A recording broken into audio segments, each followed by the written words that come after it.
Você recebeu o teu paciente com um catéter epidural ou peridural. E agora? Fica até o final desse vídeo que eu vou te explicar o que é esse tal de catéter epidural e quais são os cuidados de enfermagem com ele. Ô, diretor, pode soltar a vinheta aí, por favor? Que onda é essa, meu irmão?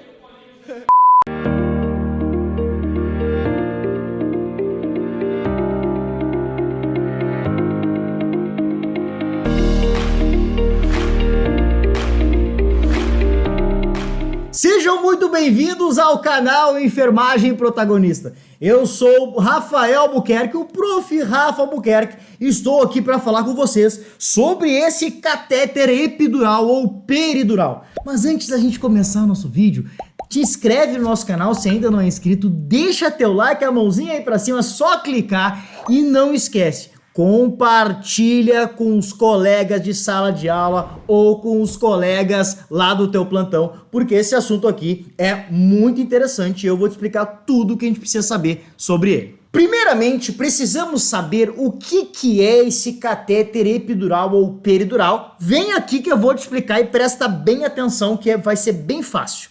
O catéter, então, epidural ou peridural, ele é inserido no espaço epidural. Olha só.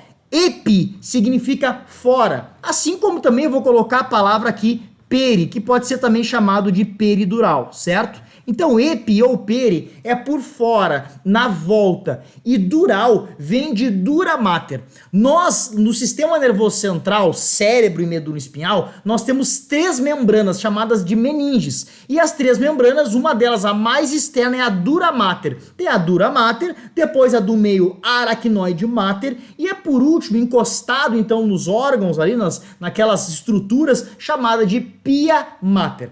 Bom, então é um catéter inserido no espaço epidural, ou seja, na volta da dura mater. A dura mater é a primeira das meninges ali. É usado esse catéter para analgesia contínua. Detalhe, não confunda anestesia peridural ou epidural, porque daí vai ser só um anestésico lá direto. E ok, vai administrar, como por exemplo se faz no parto, por exemplo. Mas o catéter epidural é quando é inserido então um dispositivo neste espaço epidural, para fazer uma analgesia contínua, certo? Quando é que vai ser usado? Como eu falei para vocês, pode ser usado durante o parto e após o parto com esse catéter. No pós-operatório é muito usado, principalmente em cirurgias de mais complexidade, cirurgias em que o paciente também tem uma maior sensibilidade à dor. Pós-traumatismo, sim, de tórax, abdômen, pelve e membros inferiores, que são locais que são maiores em que o paciente normalmente, as pessoas, né, normalmente tem mais dores. Como é que ocorre a absorção desses medicamentos, desses anestésicos pelo catéter lá que está inserido no epidural? Olha que interessante.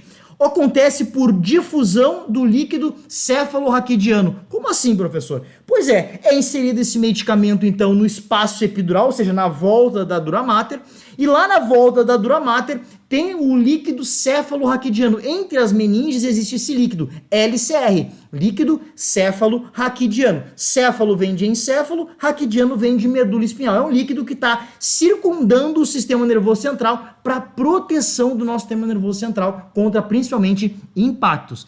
Mas o interessante que a gente tem que entender é que esse medicamento é inserido no espaço epidural e por difusão passa para esse líquor. E esse líquor vai tratar então de distribuir esse medicamento, esse anestésico no paciente.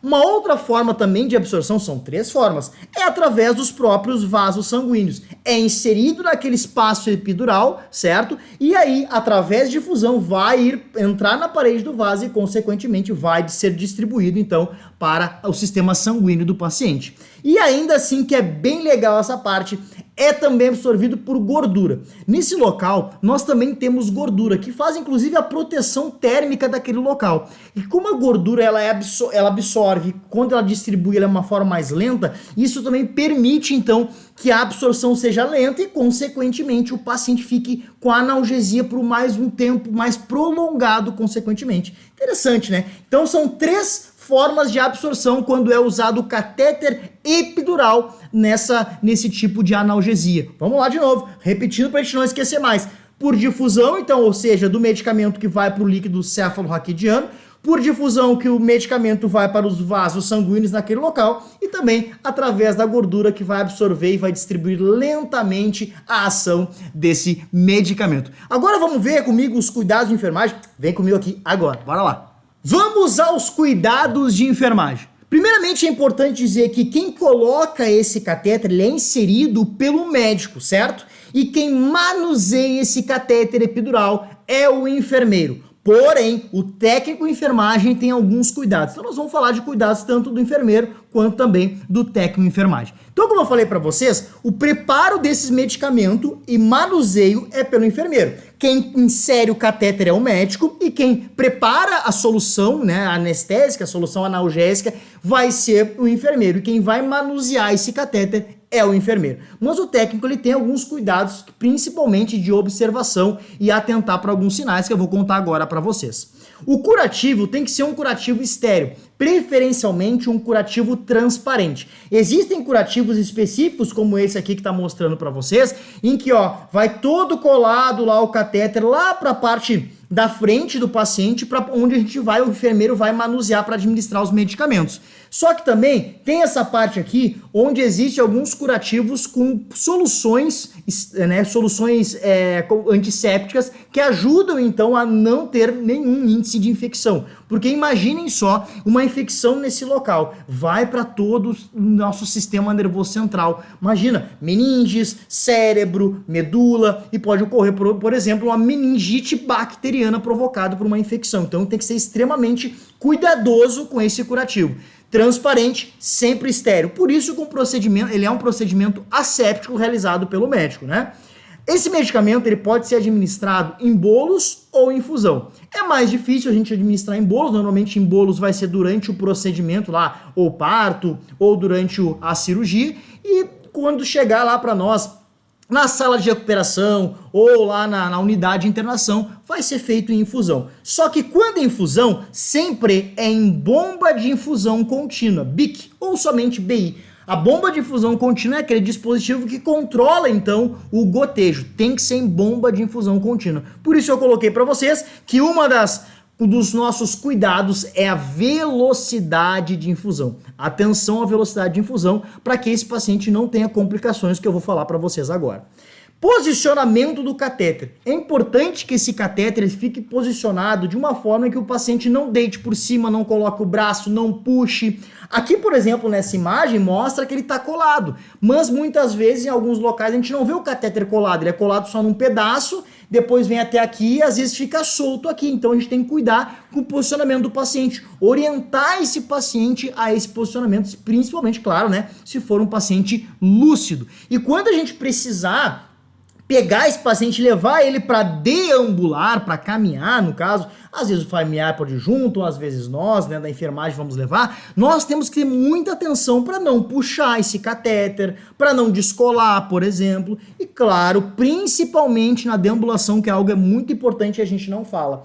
O que acontece? Quando está esse catéter inserido, e esse catéter, o tipo de anestesia é para tirar a parte de sensibilidade motora dos membros inferiores, mas quando ele está com um catéter especificamente, o volume que é inserido ali de analgésicos não bloqueia a parte motora nem parte sensitiva, só a sensibilidade à dor. Só que é algo que pode ocorrer como uma forma de complicação. Então toda vez que tu tiver com um paciente com catéter epidural, ele vai deambular, e ele pode deambular, claro, se for autorizado para aquele paciente específico, cuidado, ele pode estar com as pernas enfraquecidas, só que ele não está sentindo. E aí o que acontece, que já aconteceu comigo, inclusive na prática, vai levantar esse paciente e quando ele vai apoiar os pés, né, as pernas para caminhar, ele acaba caindo, então queda. Então é um paciente com maior risco de queda, por exemplo. Então por isso que nós temos que nos atentar. E que a gente pensando nisso, toda vez que esse paciente for deambular, a gente tem que fazer com que deambule com auxílio, ou com a família, ou com a gente, ou com mais um colega, ou até mesmo, se for o caso, numa cadeira de roda. Mas é importante sim estimular esse paciente a deambular quando autorizado. Aqui eu coloquei para vocês um dos cuidados que poucas pessoas na enfermagem fazem, é avaliar os membros inferiores. Como eu falei que os efeitos são sobre os membros inferiores também, né, da região abdominal para baixo, o que acontece? Os membros eles vão ficando, como eu falei para vocês, pode ter um bloqueio motor, um bloqueio de sensibilidade, um bloqueio térmico. E nós precisamos fazer o que nós da enfermagem? Avaliar os membros inferiores. Como assim, professor?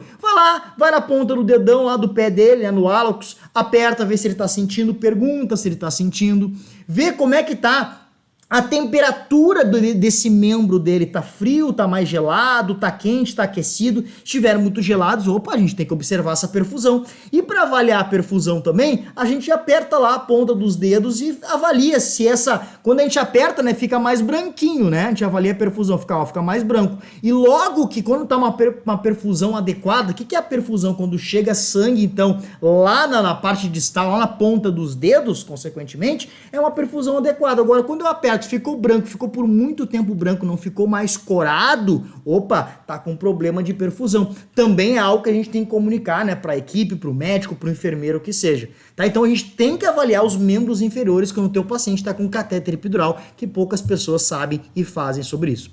E uma outra coisa que nós temos que falar é sobre as complicações, para a gente se atentar. Eu sempre digo para os alunos que a gente tem que se atentar às complicações de qualquer dispositivo ou de qualquer patologia, porque se existem essas complicações, pode acontecer contigo. Tomara que não, né? Mas pode acontecer, então é uma forma de alerta. O que pode complicar pacientes usando catéter epidural? Hipotensão. Sim, pode baixar muita pressão por conta desses anestésicos. O que acontece? Os anestésicos usados ali podem acabar dando uma bradipineia, uma hipotensão pelo próprio volume dos anestésicos e, consequentemente, causar uma hipotensão. Além disso, esse paciente, muitas vezes, ele está mais acamado, ele deambula menos. E aí pode acontecer de dar principalmente a hipotensão postural. É logo que ele levanta, acabar, então, caindo a pressão e ele até aumentar o risco de queda. A depressão respiratória, muito cuidado, tem que cuidar para não associar muitos medicamentos anestésicos, analgésicos, sedativos nesse paciente, claro, aquele paciente mais lúcido, né, porque pode causar depressão respiratória, até mesmo o paciente de UTI, que se está com catéter epidural, associar muitos medicamentos, imagina, lá do catéter epidural, mais medicamentos para, né, a sedação, para, consequentemente, manter em ventilação mecânica, é um paciente que tem maior risco à depressão respiratória, ou seja, começa a dar uma bradipineia, a musculatura respiratória começa a ficar prejudicada. Prurido, por conta até mesmo dos próprios medicamentos anestésicos, pode causar o prurido, que é a coceira, e ainda retenção urinária. É bem comum anestésicos fazerem um bloqueio no músculo detrusor da bexiga, que é o músculo que nos auxilia para manter ali a diurese na bexiga e depois eliminar lá para a uretra e para o meio externo. Então esse músculo detrusor ele fica bloqueado e a musculatura da bexiga fica mais, abre aspas, fica mais mole e acaba tendo uma retenção urinária, que é um sintoma bem comum, né, de pacientes pós-operatórios, por exemplo. E aqui, com o catéter epidural, tem muito mais chances de ter essa complicação de retenção urinária. E aí a gente tem que observar se não tem aquele chamado globo vesical, aquele aumento, que é o antigo bexigoma que nós chamamos, é globo vesical. É o aumento dessa região da suprapúbica, demonstrando que, tem líquido ali, a bexiga está cheia, mas ele não está conseguindo eliminar. Certo, protagonistas? Esse foi mais uma videoaula para nós. Cuidados, todos os cuidados e o que é do catéter epidural. Antes de sair desse vídeo, olha só, deixa teu like, compartilha com algum colega e te inscreve no nosso canal. Toda quarta-feira, às 20 horas, tem videoaula nova para vocês. O diretor vai deixar mais 2 videoaulas para vocês para aproveitar e fazer diferente a nossa enfermagem. Até a próxima! Tchau! E aí, protagonista, curtiu o vídeo, gostou do vídeo? O diretor vai deixar mais 2 videoaulas para te aproveitar e continuar trilhando aqui na enfermagem protagonista. E eu quero te lembrar, além dos vídeos toda quarta-feira às 20 horas, temos aulas ao vivo toda segunda às 20 horas. Então não deixe de participar com a gente toda segunda às 20 horas ao vivo.